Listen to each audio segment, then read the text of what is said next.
Good morning, everyone. Thanks very much. I know you've had many presentations. You must be very tired, so we'll be very quick. Just want to talk a little bit about GDPR. To me, it's been amazing how many people are now experts, lawyers. Everyone keeps talking about GDPR, although, this is very new for everyone. We know that the 25th of May, it's just the beginning, right? So what I'm going to say, I'm just going to do a quick slide to introduce our company, tell you who we are and why you should work with us. And Julian, my friend, will do the real stuff about GDPR, right? I'm sorry for my French accent, because I'm French. But, the English lady, they said it's charming, so I love it. But you know what? I'm charming when I speak French too. So now let's go for real stuff. So this is us. GDPR has been not even yet started. We've been doing privacy, certifications, safe harbor, child protection, HIPAA, for 20 years.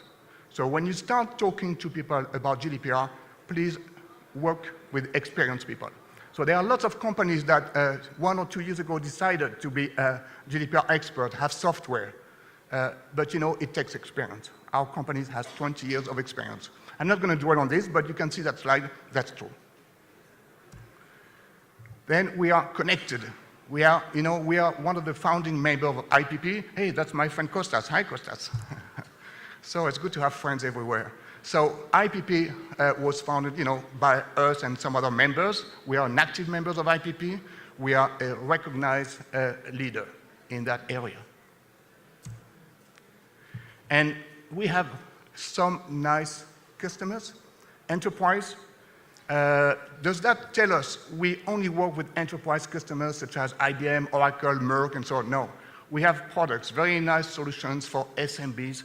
By the way, SMB is not just Cyprus. People sometimes tell me, oh, in Cyprus, we don't have big accounts, small companies. We have exactly the same in the UK, in Germany, in France, everywhere.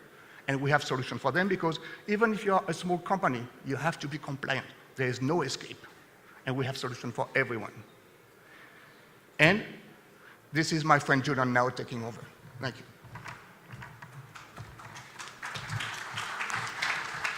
Okay, everybody. I hope you can hear me okay. So just before I start, a quick show of hands. Are you receiving privacy and consent notifications from various companies? Put your hand up if you are. Exactly. So we have GDPR really in action. Okay, and I think a lot of people are getting fed up with those notifications, but really, they're necessary. It's what it's all about. It's about helping us to take control of our data and the things that we sign up for or we don't. So what I really want to do is start off with acknowledging how important security is to GDPR, because it's very much the case that we need a state of security as a prerequisite to compliance, because without that, we have insecurity. And really, insecurity is going to lead to very much a high-profile attention from the authorities, and that's the last thing that we want.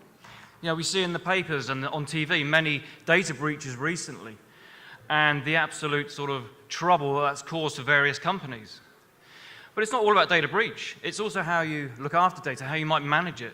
I mean, if we just take perhaps the Facebook example, that was simply a case of data being used by another company, Cambridge Analytica, to do analysis on that data. But apparently it would seem that it was done without consent. So as a consequence, problems have evolved. And what's the problem for Cambridge Analytica? They're not a company anymore. They're out of business. So, as was mentioned earlier in one of the other presentations, it's not all about the fines. It's about actually reputation to business. It's about the fact that your business can go out of business in a very short space of time because you will be told by the data processing authorities to stop processing. And that can mean the end of a company. So there's a lot at stake, and that's why security is important. So these security principles, well, what are they? There's a number of them. I mean, my slide has got a lot of numbers at the bottom there, those GDPR security articles. 5, 24, so on and so on and so on, lots of them. And in fact, if you don't know, GDPR has actually got 99 different articles. And it has a lot more what they call recitals. But the point is, when we start digging into these articles, the ones on screen are very relevant to security. So Article 5, for example, is very much about defining what security kind of means within GDPR. So I'm just going to have a look at my notes here, but essentially it's all about that personal data shall be processed in a manner that ensures appropriate security of the personal data, including protection against unauthorized or unlawful processing and against accidental loss, destruction, or damage. But the key thing here is it says using appropriate technical or organizational measures. And that's very much what security is all about. So with those things in mind, let's just think about the fallout when we do have data breaches, the people that suffer. It's people like you and I. It's our data that is being managed by companies. So therefore, that's again why security is so important. As I said earlier, it's not just about the breaches. It's about how organizations use our data to transact business. So let me just touch on a few of those articles. So I want to point out Article 32. Okay? That's the one that really helps us define what those technical and organizational measures are. And that definition really comes from security. It's from years of security, providing the mechanisms, having those in place in companies that we can then look to with GDPR and say, yes, that defines what Article 32 means. I understand that, and I can work with that. If we take 33, 34, data breach notification, real short time frames, 72 hours on finding out about a data breach to notify authorities. Well, that's great, but how do you deal with that? You have a data breach. Are you prepared? Do you have things in place? Have you got a plan? Those are all sort of the operational side of it that need to be thought about and put in place. What about 24, 28, and 30? Those are really the obligations, okay? So that's on the controllers as businesses. Those are the people that are understanding the data, deciding what happens to it. And then, of course, those processors, people actioning the data, perhaps on behalf of organizations. But the key word here is demonstrate. You have to demonstrate compliance. And that's a theme that runs through GDPR. That's what regulators are going to say when they come to you and they say, demonstrate your compliance. What are you doing? How are you maintaining GDPR? Those are the things you need to think about. So the point is, how do we turn all that into actionable items? So with that, next slide. If I can find the slide change. There we go. Data Flow Manager, one of our products, deals with Article 30, very much around maintaining your data flows and processing records of inventory. It's collaborative, it's centralized. It will help you on that path to maintaining and understanding where your business lies and how you work with it as a business. Assessment Manager. Article 35 tells us that we must run what they call DPIAs, Data Protection Impact Assessments, should there be a need. In other words, that need is typically around, I've identified a high-risk process. I need to understand more about it. Identify the gaps. Where may I have problems with these processes? How do I deal with it? Assessments help you do that. Assessment Manager is part of that process. It will help you identify and mitigate against risk. The other one I mentioned earlier was also consent. Consent is a big deal. It's all about now taking control of data and then saying, you know what, yes, I would like you to process my data. That's okay with me, or not.